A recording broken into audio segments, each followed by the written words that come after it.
Y'all know what's going on. It's time for another episode of Doing Time with Joe. I'm your host, Joe Baker. Look here, prison is about routines, y'all. It's about routines. You get into a routine and you can go through this thing without too much stress, right? But however, some of the stress that we experience isn't from our own making. It's not from our own making. Um, we deal with what we deal with in here amongst ourselves, between ourselves, and we navigate that in the best way that we know how, right? But a lot of the stress that we experience is from the prison officials, the people that run the places and stuff like that. And I tell this story, we're going to be telling this story not to dump on the prison officials or anything like that. That's not what this is about. This show is about deterring people from the lifestyle, the criminal lifestyle, not glorifying it. And I want people to know that this story here, these are some of the things that you're going to have to deal with, that you're going to have to face. The rules that they impose, the inhumane treatment that we endure, it takes a toll on you. And sometimes it ends up, with us hurting ourselves or our fellow incarcerated citizens. In extreme cases, it might end up in an altercation with officers and stuff like that, right? And all of it is unfortunate. So, but whatever the outcome, the question that is rarely asked and resolved, honestly, is why. They rarely ask that question after something happens. Why did this really happen? In an honest way. It might be asked in here, but it won't be exposed to the public as to why this really happened. They won't tell you what went on days, weeks, months, years before the bubble burst. They won't tell you about that. That's what I'm going to talk about in this episode. Those things that needle us, those things that get under our skin, those things that seemingly don't have a real purpose other than to antagonize, to provoke. I'm going to talk about that because some things have been happening lately that a lot of guys I'm seeing it. I see them walking around and they're building up. I call it stirring the pot. They're building up that anger, that resentment, that stuff that's been laying dormant for a while. It's coming out. And they're trying to figure out what to do. And that's what I'm going to talk about, how we navigate that, how we rationalize to ourselves that it could be worse. Never really confronting and dealing with the things that are causing us to be anxious and stressful. And that's important because you got a lot of people that keep that lid on all of that for years, decades even. And then when they get out and something happens to poke the bear, to antagonize them as they see it, and the bubble burst. And it burst on people that have nothing to do with the cause of the problem. We don't know how to deal with that. But I'm going to be talking about that, right? So let's get to it, y'all. I call this episode, If It Ain't One Thing, It's Another.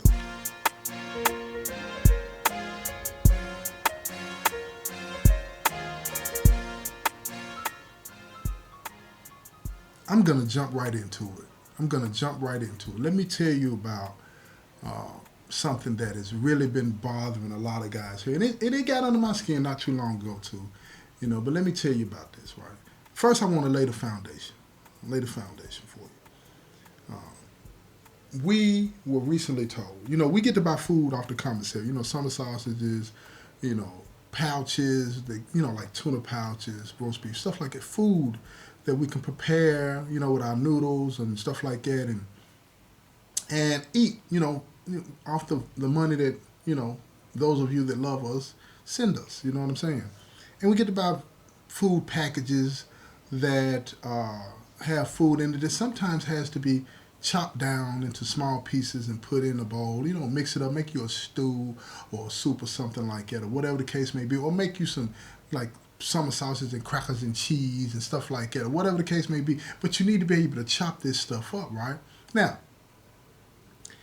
but we were recently told that we can't have the little bitty plastic knives. Little bitty plastic knives that if you poked something with it, it would bend. It's not really something you can cut somebody with. It might scratch the surface, you know what I'm saying, the skin of it, but that's about it. It's not something that can really do a lot of damage. to you, right? But here's the thing. We were recently told that we can't have those anymore to cut up our food. And you would think that's not a big deal because you're out there. You can't see what we see. You don't feel what we feel. But let me explain something to you. Those little trinkets like that, those little things that we are allowed to have, see, it means a lot to us because it is part of what makes us still hold on to that small part of the dignity that we forfeited when we committed our crimes, so to speak. You feel what I'm saying? Well, we didn't forfeit, they took it. You know what I'm saying? Because I think regardless of the crime that you commit, you still should be afforded the dignity that's attached to being a human being. You know what I'm saying? One of God's children. You know what I'm saying? But anyway, that's important. So when they say you can't have this, subconsciously and consciously, we're saying, here we go again, you're telling me that I'm not deserving of something that I can just prepare my food with. Imagine this. You go out to Logan's Steakhouse or some other place like that, right? And you order a steak, baked potato, you know what I'm saying, got the butter on it, the chives, bacon bits, however you like it. You know what I'm saying? That big old potato sitting right there split, the steam coming up off that thing with the cheese melting, that butter sliding down the side. Ooh, my goodness. Now you got that big old porterhouse right next to it and some vegetables, probably some broccoli. I'm going to say some broccoli, you know what I'm saying, with some cheese on it or something like that, or some asparagus. Let's go like that because some of y'all might be fancy. I know some of y'all fancy. You know what I'm saying? And you got you something nice to drink, like a nice cold tea. I don't know, some of y'all might drink a little something stronger. But anyway, whatever the case, this is the meal that you have. And right next to that plate that the waitress or waiter puts on your table, you have your silverware and it's wrapped up in a napkin. Now, I've been gone a long time, so I still imagine that they wrap the silverware up in a napkin, nice and neat, and it's right beside the plate, all sophisticated, right? They want your experience when you come to the restaurant to be enjoyable, right? You know what I'm saying? This is a special occasion. You know what I'm saying? So when you unwrap that napkin to get your silverware out, there's no knife in there for you to cut your steak. There's no fork in there for you to be able to eat your steak and potatoes with, right? They give you this plastic spork that you could take and put it in the middle of your hand and close your hands up and it'll bend. It has no firmness to it. No firmness that you need to be able to eat a porterhouse or to cut a porterhouse or to dig into that to that baked potato or that broccoli. Now imagine that. How would that make you feel? You were not able to enjoy this meal, not because it doesn't smell good and it doesn't look good, but because the silverware, the utensils that you've been given to eat this meal is not adequate. You can't enjoy it. And then the only reason that they tell you that you're not allowed to have a knife or a spoon that would allow you to enjoy this meal is because you're black or you're white or you're Asian or you're Latino or you're something this or you're something that. Because that's the excuse they give us. You can't have this because you're an inmate.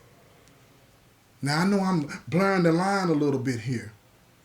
But what I'm trying to tell you is this.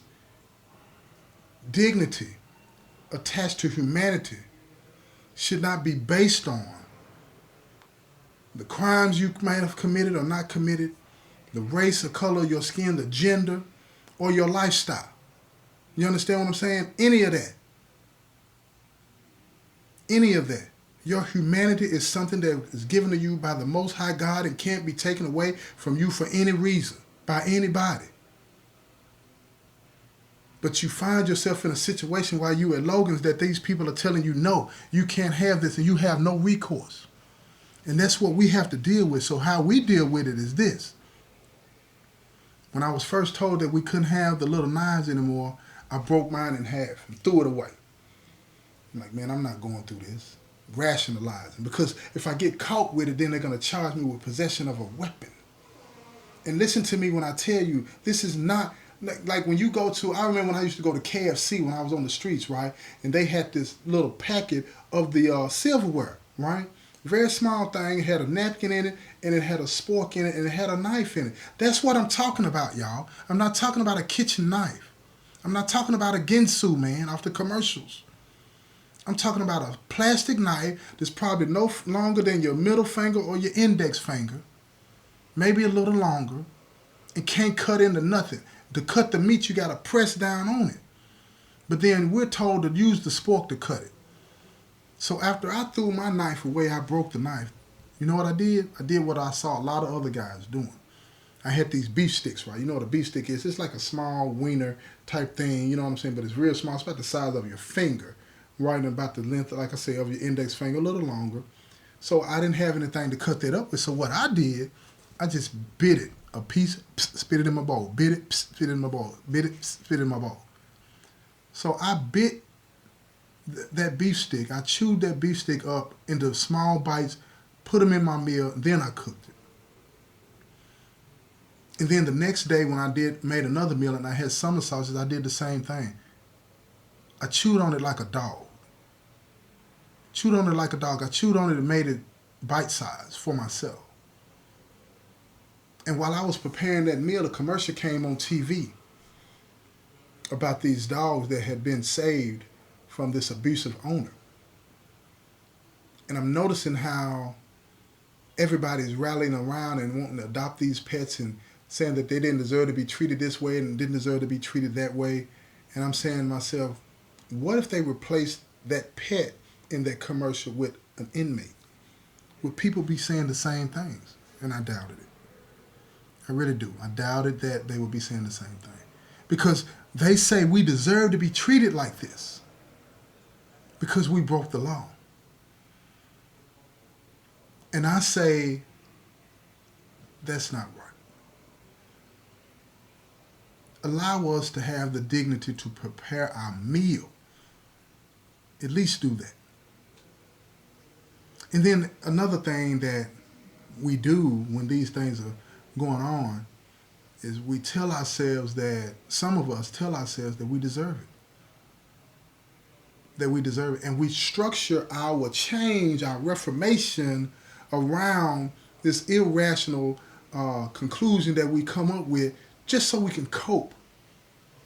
And it never addresses the problem. We never come up and say, okay, how do I present myself to the people that have imposed this rule on me in a way that I won't get in trouble, but I can express myself fully? Whether they change it or not, I just need to say, this is not right. Give me the dignity, grant me the opportunity to at least share with you my frustrations. And we can't even do that. They say we can. We file a grievance, we do this, we do that, and they're not supposed to retaliate, but they do. And it causes a lot of people in here, and I want you to understand this, those of you that, because this is not about jumping on the administration or anything like that. This is about those of you out there that thinking about committing a crime or out there already committing crime. I want you to understand what you're coming into. That's what this is about. The administration is going to do what they think is best. What I'm telling you is that you're going to be faced with a lot of situations that are going to make you feel less than a human. Less than a human being. You're going to feel like a dog is more important than you. An animal is more important than you. And this is not what you want. I'm telling you. I'm telling you. Then another thing that's causing a lot of frustration with a lot of people in here, oh my God, is now they impose the rule where they lock the door. They unlock the door every 30 minutes. You're either going to stay in or you're going to come out. And I can see the logic behind it because they're trying to get a hold of, you're finding people dead in cells. You're finding people assaulted in cells. You're finding all of these pocket knives, traffic in and out of these rooms. So they're trying to cut into that.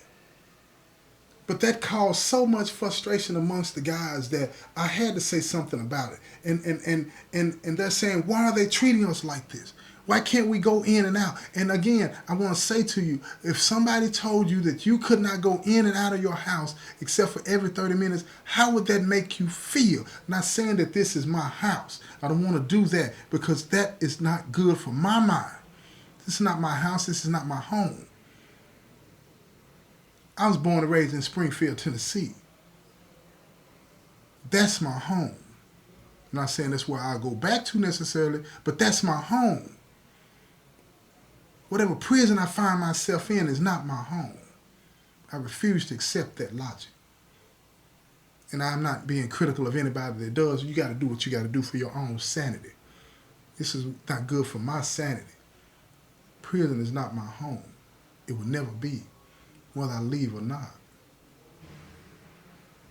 But that's causing so much frustration amongst the guys that I'm like, man, this is amazing.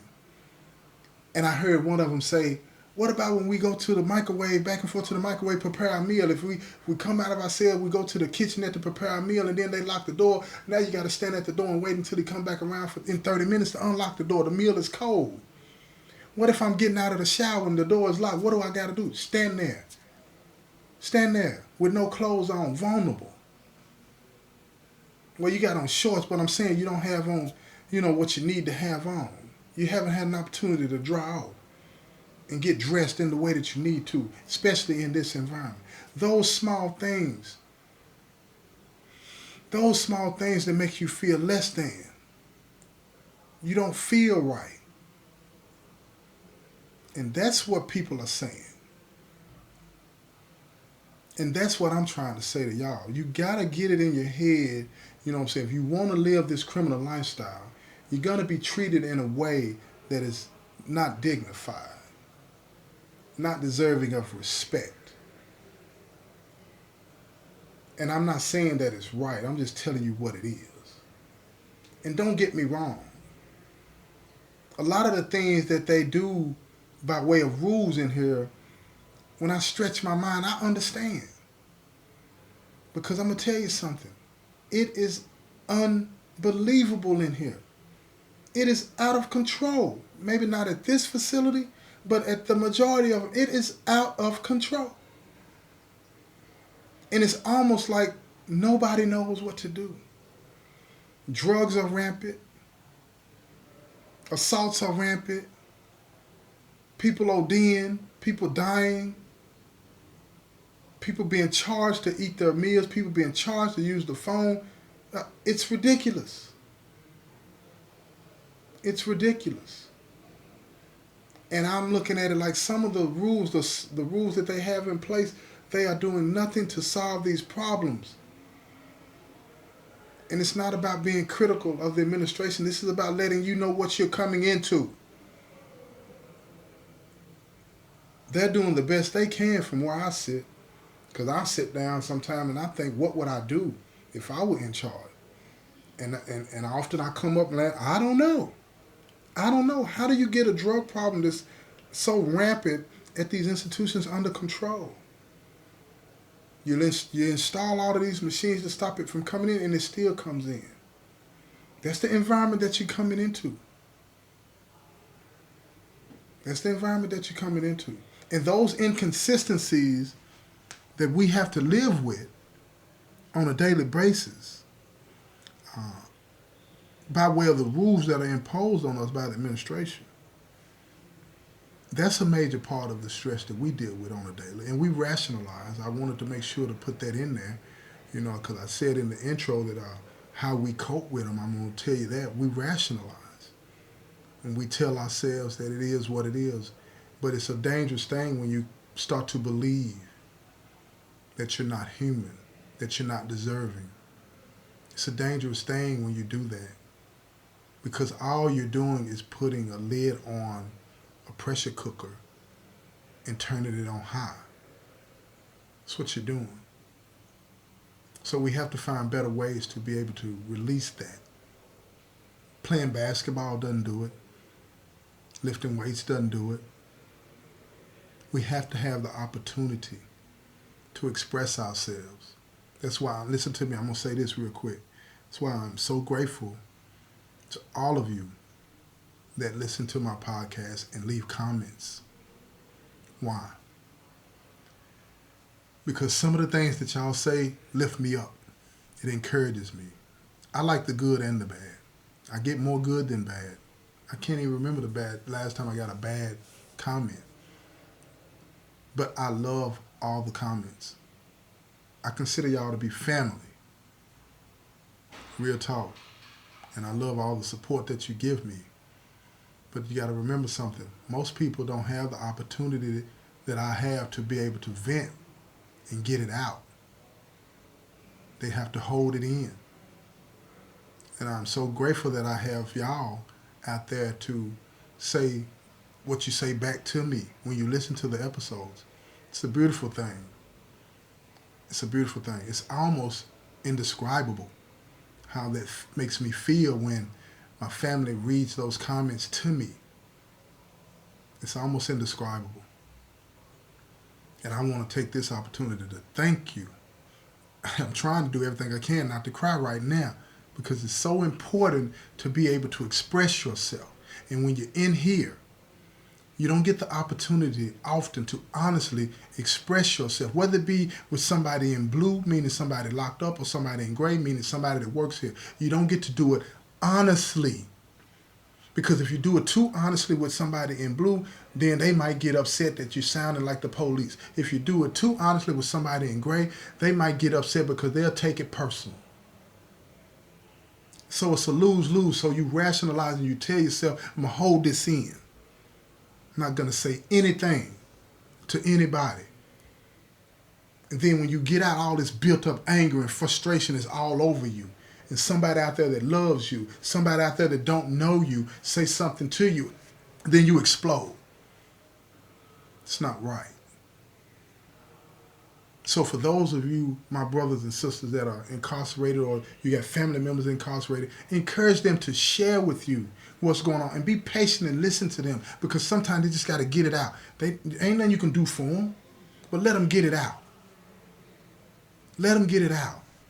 And for those of you that are out there messing up and doing all this nonsense, be wary and leery of this here. See, people like to tell you, and I do too, I tell you about all the horror stories that's going on in here. But listen to me. This type of stuff here, oh man, that's hard to deal with. But that's what you're going to be coming in here to deal with. You can say what you want to say about, the violence, fighting, and all of the assaults that happen in here. But man, look here. You're on another level when it's about you being treated less than a human being. It's on another level.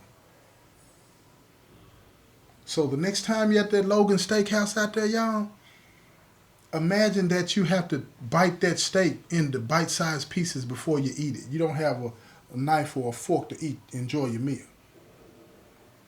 Imagine that. All of you out there that want to play in the streets and say you're about that life, try to do that. Go out, go somewhere to eat, and put your hands behind your back and try to enjoy your meal. And then be honest about how it makes you feel. Let me know what you think about that. Yeah. Or imagine that you're on your way home and somebody says, when you pull up in your driveway, they say you can't go in the house until 6 o'clock. And then I'm going to let you in, and then you can't come back out of that house until 6:30. Imagine that. Because that's what you deal with in here. But look here, y'all. I done said enough. I'm going to wrap this thing up. This has been another episode of Doing Time with Joe. I'm your host, Joe Baker. And I say peace, y'all.